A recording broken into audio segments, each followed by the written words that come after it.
Now let's go back to Jack. He's got the Cafferty file. Jack. With high gasoline prices have come a chorus of election year ideas about what to do. And when those voices start singing, don't you know the oil company lobbyists spring into action?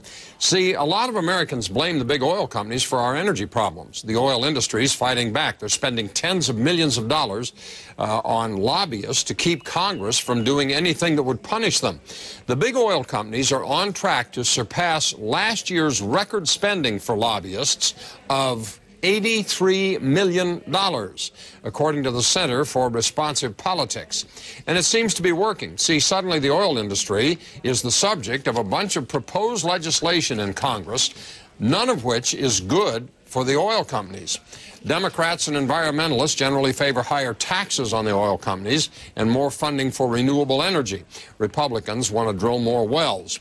When it comes to lobbying the presidential candidates, big oil's spending there too, $11 million so far. Republican candidate John McCain has benefited the most. He's received $1.4 million in cash contributions from oil company employees. That's the most of any candidate, 3 times as much money as Barack Obama has received. Remember I said it's working? So far, no legislation has cleared Congress on any of this. Gas prices have come down a little bit on their own. Congress is on vacation. A financial analyst would suggest the tens of millions spent on lobbying by the oil companies is money well spent. Here's the question. Can your voice be heard when the oil industry will spend more than $80 million lobbying Congress this year? Go to CNN.com/Cafferty file. You can post a comment on my blog. Let's go back to Jack. He's got the Cafferty file. Jack.